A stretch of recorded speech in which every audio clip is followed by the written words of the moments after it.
Karma to Christ ministries आपका स्वागत करती है।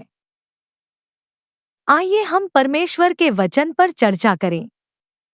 आज का वार्तालाप का शीर्षक है क्षमा करने में बहुत अभिमानी। आज के बाइबल छंद है कुलुस्सियों अध्याय 3 वचन 13। यदि किसी को किसी से कोई शिकायत हो तो एक दूसरे के प्रति सहनशील बनो और एक दूसरे को क्षमा करो। जैसे प्रभु ने तुम्हें क्षमा किया है वैसे ही तुम भी क्षमा करो। मत्ती अध्याय 18 वचन 21 और 22।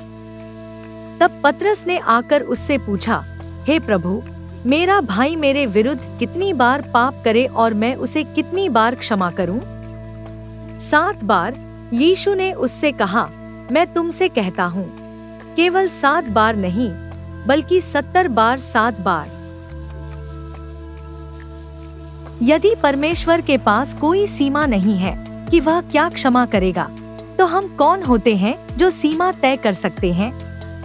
क्या हम परमेश्वर से बेहतर हैं? क्या हमारा दर्द और पीड़ा परमेश्वर से अधिक गहरी है? क्या हमारा प्रेम और बलिदान उससे बड़ा है जो परमेश्वर ने हमारे लिए पहले ही किया है? यदि हम क्षमा नहीं कर सकते तो हम अभी भी अभिमान से भरे हुए हैं और वास्तव में सोचते हैं कि हम इतने महत्वपूर्ण हैं कि दूसरों को क्षमा न कर सकें। यदि परमेश्वर उन लोगों को क्षमा करने को तैयार है जो हमें चोट पहुंचाते हैं, तो हम कौन होते हैं जो उन्हें क्षमा करने से मना करें? जब हम सोचते हैं कि लोग हमारे लिए कुछ देने के लिए बाध्य हैं, तो हम पूरी तरह से यह नहीं समझ पाए हैं कि ईश्वर ही वह है जिसने हमें सबसे पहले सब कुछ दिया है। हाँ, यहाँ तक कि जो हम दूसरों को देते हैं। कोई भी हमें सम्मान, आज्ञाकारिता या किसी उपकार का ऋणी नहीं है।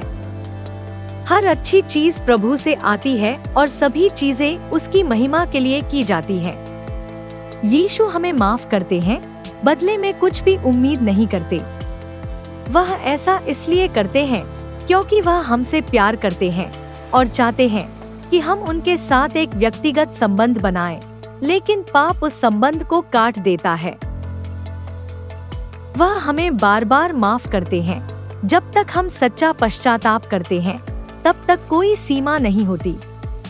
कुछ लोग पवित्र आत्मा के खिलाफ अक्षम्य पाप का उल्लेख कर सकते हैं, लेकिन यह किसी ऐसे व्यक्ति को संदर्भित करता है जो अपने अभिमान के कारण पश्चाताप नहीं करेगा और वापसी के सीमा से आगे निकल गया है। ये लोग यह स्वीकार करने के बजाय नरक में जलना पसंद करेंगे कि वे वास्तव में ईश्वर कौन है, इस बारे में अपनी समझ के बारे में गलत हो सकते हैं। कुछ लोग मानते हैं कि जो लोग जानबूझकर उन्हें चोट पहुंचाते हैं, वे ईश्वर से किसी भी दया या करुणा के पात्र नहीं हैं। उनके दिल में कड़वाहट ऐसी है कि वे यह नहीं समझ पाते कि एक प्रेमपूर्ण ईश्वर उन्हें कैसे माफ कर सकता है जिन्होंने उन्हें चोट पहुंचाई है। मैंने कर्म में विश्वास करने वालों में यह आम विशेषता देखी है। वे आम तौर पर दूसरों को शाप देने के लिए इस अवधारणा का उपयोग करते हैं। मसीह के कई अनुयायी उस तरह से क्षमा करने में विफल हो रहे हैं जिस तरह से परमेश्वर हमसे अपेक्षा करता है। जिस दिन वे मसीह का सामना करेंगे और उन्हें अपने कार्यों का लेखा जोखा देना होगा, वे पूरी तरह सदमे में होंगे।